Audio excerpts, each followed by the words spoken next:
क्या लगना चाहिए जम्मू में प्रॉपर्टी टैक्स?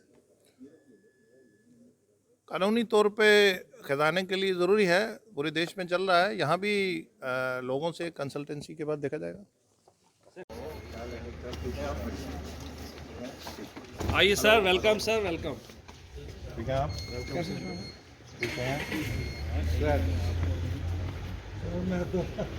गुप्ता साहब मेरे बात हम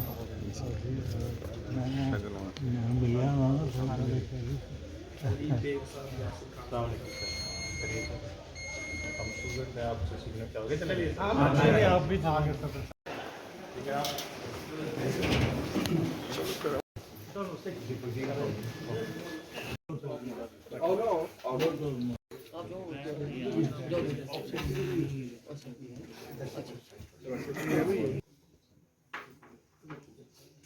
सर अर्ज ऐसी है कि बड़ी देर के बाद बाहर एक भोग जनरेट हुई कि he took no time in saying yes कि बाहर एक बड़ा अच्छा इंस्टीट्यूशन है और बड़ा स्ट्रॉन्ग पिलर है सोसाइटी का, so I will make a visit to the bar as soon as possible. Democracy का So he agreed and we are thankful कि सर उस इन्हें शॉर्ट नोटिस में किसी टाइम से और सारी बात विजिट किया। सर गुजारिश ये है कि डिमांड्स काफ़ी ठीक है, उसकी वजह ये है कि इस इंफ्रास्ट्रक्चर की नहीं है पिछले 5-6-7 साल से कोई एक्टिविटी, कोई इनिशिएटिव कोई है नहीं। मैं बांडीपुरा गया ना जी, तो मैंने कहा 70 साल में और भी कुछ था इधर कि नहीं, तो उन्होंने सारी लिख दी। तो मैंने कोई बात नहीं, हम एक एक करके करेंगे। so on behalf of the bar sir we have this charter already prepared. ये जनाबी खिदमत कर देंगे। ठीक है, नाम अभी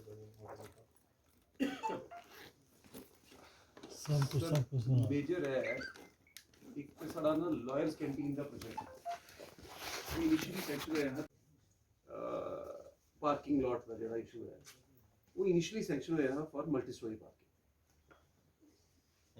जरा एंट्रेंस ऊपर गया सर अस रिक्वेस्ट करके अगर जनाब विजिट करके वो है इशू इनिशियल प्रोजेक्ट था मल्टी स्टोरी पार्किंग और उस इनॉग्रेट भी हो गया 2016 जरा स्टोन ले होया ਉਹਦੇ ਬਾਅਦ ਐਕਸੀਜੈਂਸੀ ऐसी बनी कि कोर्ट्स फंक्शनल हुई है, प्रेशर बनी है तो एज इट इज जियां है उन्हों के पार्किंग लॉट चला गया थोड़े जगह तो है मेरे ख्याल सर हाई कोर्ट वास्ते है बट ਜਿਹੜੀ डिस्ट्रिक्ट कोर्ट ਦੀ ਪਾਰਕਿੰਗ ਹੈ ਨਾ ਉਹ ਉੱਥੇ ਜਗ੍ਹਾ ਬੜੀ ਘੱਟ ਹੈ ਉਹਦੀ ਏਰੀਆ ਆਗਮੈਂਟੇਸ਼ਨ ਬੜੀ ਜ਼ਰੂਰੀ ਹੈ ਔਰ ਫਲੈਟ ਤੇ ਹੋ ਨਹੀਂ ਸਕਦੀ ਹੌਰੀਜ਼ੌਂਟਲ ਨੂੰ ਔਰ ਚੂੰਕਿ ਇਨੀਸ਼ੀਅਲ ਪ੍ਰੋਜੈਕਟ ਜਿਹੜਾ ਕਨਸੀਵ ਕੀਤਾ ਗਿਆ ਉਹ ਕੀਤਾ ਗਿਆ ਮਲਟੀ ਸਟੋਰੀ ਪਾਰਕਿੰਗ ਜਗ੍ਹਾ ਕੀ ਦੇਖਦੇ ਹੋਏ सो वो प्रोजेक्ट अजीब उत्थे के स्टैंड करता है हेल्प नहीं होता उसके बाद सर साढ़े कोल आप बताइए फॉलो करेंगे। हाँ सर अच्छा उसके बाद हमारे पास सर नीचे जब आप अभी विजिट करेंगे हम रिक्वेस्ट करेंगे हमारे साथ आप चलें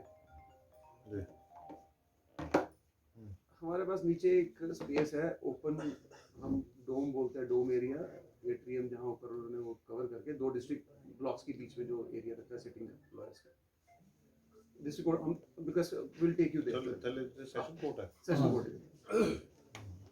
अच्छा 2 बार हॉल साढ़े को हैन already district court typical Dogri बोलो तो कोई चक्कर नहीं वो बार हॉल है साढ़े को 2 वो सारे एसी बट जो डोम एरिया है ना डोम एरिया ਜਿਹੜਾ ਹੈ ਉਹਦੇ ਚ ਏਸੀ ਨਹੀਂ ਇਸੇ ਉਹਦਾ ਬਣਾਇਆ ਦਾ ਢਾਂਚਾ ਕਿਹਾ ਨਾ ਉੱਤੇ ਉੱਪਰ ਉਹ ਖੁੱਲਾ ਰੱਖਿਆ ਤਾਂ ਉੱਤੇ ਬਣ ਨਹੀਂ ਸਕਦਾ ਸਰ ਮੈਂ ਰਿਕੁਐਸਟ ਕਰਾਂ ਕਿ ਸਾਡੇ ਕੋਲ ਅਗਰ ਐਕਸਪਰਟ ਆਏ ਦੇਨ ਕੋਈ पीडब्ल्यूडी शायद तो पीडब्ल्यूडी ठीक है यार इंजीनियर सो अगर कोई ऐसी पॉसिबिलिटी बनी सके से फॉर एग्जांपल उसी इनक्लोज करिए विद एल्युमिनियम एंड ग्लास या एल्युमिनियम शीट के अगर इनक्लोज करिए फॉल सीलिंग वगैरह लगी है सीलिंग वगैरह करिए अगर ये भी इतना बड़ा प्रोजेक्ट ये इकोइंग हो जानी होता है अगर है ना ये बात करते हैं इकोइंग हो जानी और कोई सुननी नहीं आवाज खुला नहीं सकता दिखलाने से वर्केबिलिटी दिखलाने ये एसी लगा तो फिर खुलेगा एसी लग गया है polythene sheets can be kept वो तो कुछ ना कुछ करेंगे सो लेट्स सी द अगर आप बिल्कुल उसको बंद करोगे तो आपकी इकोइंग हो जाएगी इकोइंग के लिए आपको फॉल सीलिंग करनी पड़ेगी वो दिखलाने सर क्या एक्सपर्ट ओपिनियन की आती है how it can be made workable वो मेरे ख्याल से ऊपर से खुला रखा है नहीं ऊपर खुला नहीं है, ऊपर खुला साइड से ऊपर से थोड़ा जिहा खुला रखे दा एयर वेंटिलेशन। हाँ वो दिख लेना। ਉਹਦੇ ਬਾਅਦ ਸਰ ਸਾਡੇ ਕੋਲ ਇੱਕ ਬੜੀ ਹਾਰਡ ਪ੍ਰੈਸਿੰਗ ਡਿਮਾਂਡ ਇਹ ਹੈ ਕਿ ਐਨੂਅਲ ਇੰਡਕਸ਼ਨ ਜਿਹੜੀ ਵਕੀਲਾਂ ਦੀ ਹੈ 4-5 ਸੌ ਨੂੰ ਘੱਟ ਨਹੀਂ। ਜਿਹੜਾ ਇਨਫਰਾਸਟ੍ਰਕਚਰ ਲਾਇਰਸ ਕੀ ਐਡਜਸਟ ਕਰਨੇ ਵਾਸਤੇ ਬਣੇ ਦਾ ਲਾਇਰਸ ਚੈਂਬਰ ਬਲਾਕ ਬਣੇ ਦਾ ਬੜਾ ਅੱਛਾ ਗਿਆ, ਬਟ ਉਹ ਬਣਿਆ ਉਸ ਵੇਲੇ ਦੀ ਕੈਪੈਸਿਟੀ ਦੇ ਹਿਸਾਬ ਨਾਲ और एनुअल इनटेक ज़्यादा सिटिंग अरेंजमेंट लॉयर्स वास्ते नहीं है, मतलब लॉयर की चैम्बर चाहिए। उन लॉयर्स चैम्बर जो बने दिन अच्छी गल ये है कि वकील जिंदे कोल अपना चैम्बर कुछ नहीं है वो इत्थों गए अपना कोर्ट च जाते लॉयर चैम्बर जाइए काम करते 7-7:30 बजे ऑफिस बंद किया घर चलिए जियां दिल्ली पैटर्न है जी सुप्रीम कोर्ट भी इ'यां काम करना। हूँ इन्ने अरसे के बाद लॉयर्स चैम्बर च असेंगी एडिशनल लॉयर चैम्बर चाहिए, वो कोई ब्लॉक बनी है या वर्टिकल के ऊपर चली है सो दैट जेडे वकील जेडे नवे आए हैं बेचारे उनके बैठने वास्ते कोई चैम्बर चाहिए। हालांकि एक चैम्बर 5-6 लॉयर एडजस्ट किए हैं ऑलरेडी भी ये स्कीम है। सो वो एक सुटेबिलिटी अगर वर्कआउट कर लेना। पानी की सारे को बड़ी किल्लत अस महीने च 1000 रुपए का खाली पानी पी जाते हैं। पानी है नहीं सर, ड्रिंकिंग वाटर नहीं है नहीं है, नहीं पानी का कनेक्शन ही नहीं है। नहीं वकील या जो आपके अटेंडेंट आते हैं या जो आपके लोग आते हैं आपके पास तो वो पानी कहाँ से पीते हैं? पानी का है नहीं जगह। पानी या कैंटीन या कैंटीन या फिर वो जेडे कैंपर आंदे ना वाले बोतलें ही मंगवानियां बनती हैं। देखो जो आपका पानी है वो pH वैल्यू है, जो आपका लोकल पानी है ये पानी है ये 6 pH वैल्यू है, ये तो आपको पीना नहीं चाहिए। अब मेरे पास अगर कोई आए ना कोई जो नलका पानी है मेरे को आए तो ये पानी पी करा तो सही एक बोतल रखनी चाहिए और बॉयल पानी करिए अपना गर्म पानी पीना चाहिए। ये दूसरे रखे ना ਉਹ ਤੁਸੀਂ ਠੀਕ ਆਖਿਆ ਵੇ ਬਿਲਕੁਲ, ਪਰ ਕੁਛ ਨਹੀਂ ਹੈ ਕਿ ਜੀ ਤੁਹਾਡੇ ਕੋਲ 4 ਗੈਸਟ ਆਈ ਹੁੰਦੇ ਕੋਈ ਕਲਾਇੰਟ ਆਈ ਹੁੰਦੇ ਤੇ ਪਾਣੀ ਦੀ ਡਿਮਾਂਡ ਹੁੰਦੀ ਹੈ, ਪਾਣੀ ਅਦਰਵਾਈਜ਼ ਵੀ ਹੈ। सर मैं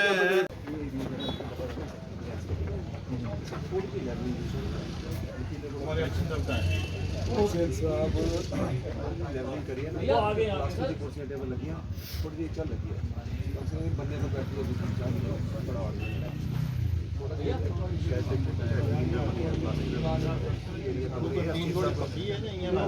आर्जी है लेकिन समझो टेम्परेरी परमानेंट चला गया नहीं बड़ी जा भी थी। हाँ बड़ी कैटर कर दी है चीफ साहब की भी रिक्वेस्ट कर दी क्योंकि है प्रिंसेस कोर्ट का चीफ साहब की रिक्वेस्ट सिटिंग इनक्लोजर बनी है प्लास्टिक या प्लास्टिक की कुर्सियां भी चलती हैं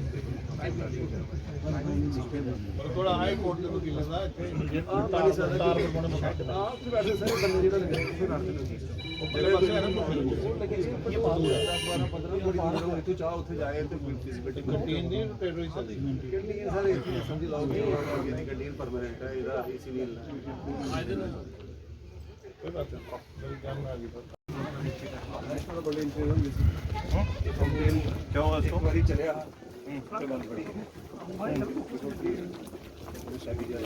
क्या नाम है इसका फाउंटेन वाला ये हार्टिकल्चर ये कौन देखता है?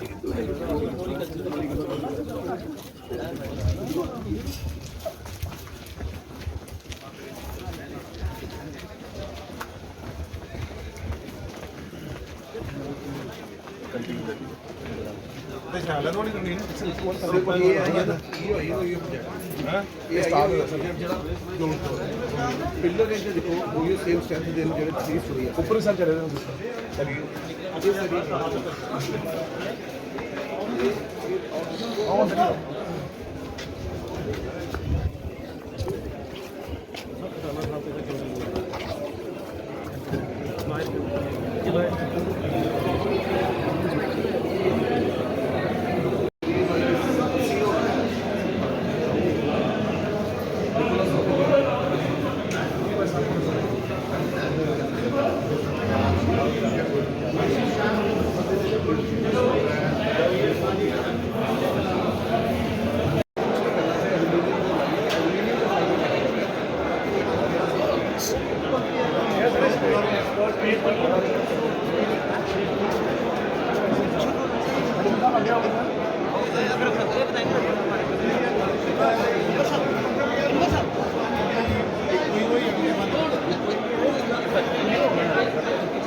ऊपर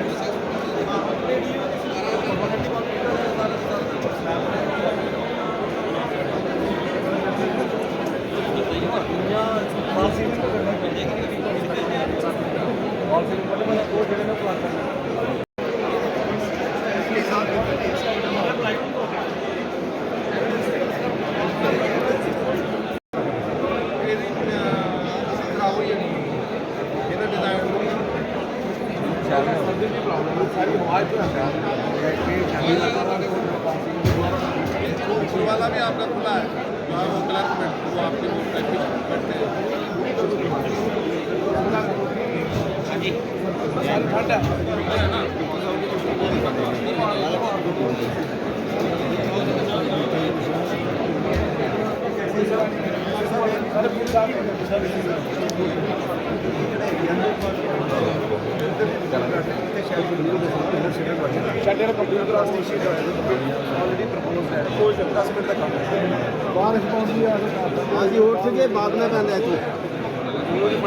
टाइम देखो ना। जो प्रोजेक्ट कहीं है ना, हम उसको एक्सपीडिएट करेंगे।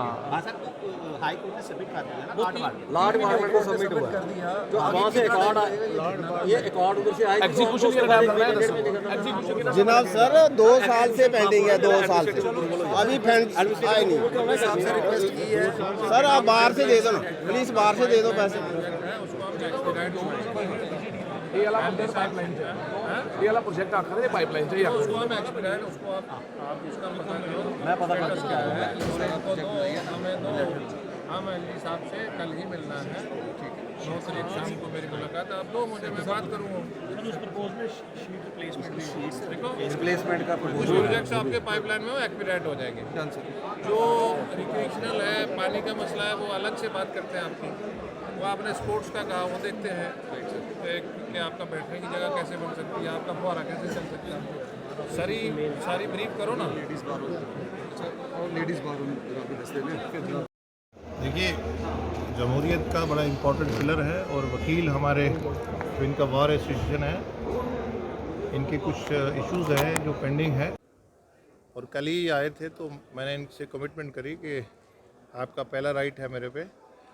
और इनका पानी का इशू है, कुछ कंटीन्स का, चैम्बर का, लाइब्रेरी का, वुमेन चैम्बर का, और इस तरह करके इनके इश्यूज से कुछ प्रोजेक्ट्स इनके ऑलरेडी बने हैं।